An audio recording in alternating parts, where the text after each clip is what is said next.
2.300 imprese in meno nell'arco di 15 mesi, tra la fine del 2011 e il marzo dell'anno in corso. Oltre 1.000 i posti di lavoro persi, e si parla solamente della provincia di Venezia. Un 2013 che offre qualche segnale di speranza per l'anno che verrà. Come ogni anno, la Camera di Commercio Lagunare pubblica periodicamente i cosiddetti indicatori dell'economia, analizzando attraverso i dati del proprio servizio di studi e statistica le performance nei vari settori.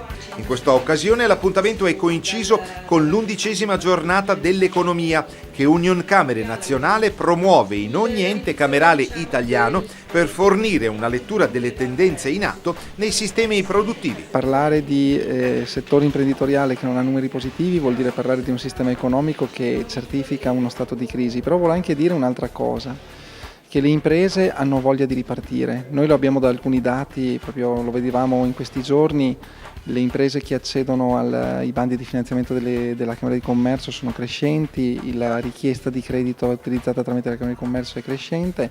C'è un progetto molto particolare che è quello degli asset immateriali, quindi chi pensa a come rinnovarsi, che sta avendo una forte attenzione sia da parte delle banche che delle imprese. Quindi vuol dire che la voglia di fare impresa rimane e che dobbiamo guardare con fiducia avanti. Ci sono settori che comunque riescono a ottenere? Sì, ci sono dei settori che hanno dei dati o meno negativi o in tenuta rispetto ad altri, e sono due settori tradizionali della provincia di Venezia: il turismo, che ha una leggerissima flessione, però tutto sommato mantiene i dati più che positivi dell'anno prima, e rimane una buona leva di competitività all'internazionalizzazione. Il resto lacrime e sangue invece? Il resto invece è abbastanza negativo. Diciamo che quest'anno per la prima volta abbiamo avuto proprio un calo abbastanza importante di imprese, dovuto principalmente a un grosso aumento delle cessazioni delle imprese.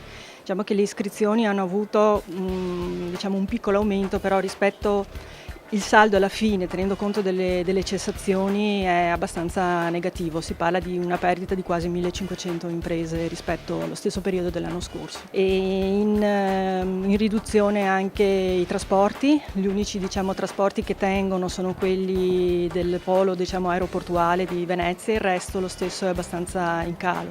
Mercato del lavoro lo stesso, siamo sul negativo, aumentano ancora le ore di cassa integrazione. Cosa può fare in questo scenario una Camera di Commercio? Le giornate economiche che l'ente veneziano ha promosso costituiscono un ciclo di appuntamenti che servono a porre al centro dell'attenzione di imprese, istituzioni e cittadini le tematiche che inquadrano la crisi, parlano di prospettive future, descrivono gli scenari per un auspicabile ritorno alla crescita. Che consigli potete dare voi come Camera di Commercio alle imprese?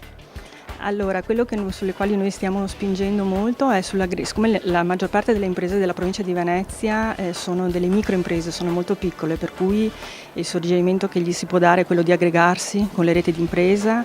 Vediamo che sta andando molto il discorso del green, anche proprio come fattore di produttività, o si cerca di spingere verso il finanziamento delle start-up. Venezia, che è sempre un po' l'indicatore dell'economia, da questo punto di vista, cosa dice? Ma la speranza è quella che dica che abbiamo raggiunto il punto più basso della crisi, visti i dati molto negativi che abbiamo avuti, e che invece adesso inizi un trend positivo. Questo dice Venezia. Alcuni timidi segnali di ripresa ci sono molto timidi, non sono ancora ben confermati, però speriamo che questa preciclicità che ci ha portato a toccare dei dati molto bassi, siamo stati la peggiore provincia da un punto di vista di numerosità di imprese, di nati mortalità, adesso inverta la tendenza e ci permetta di tornare a risalire la china.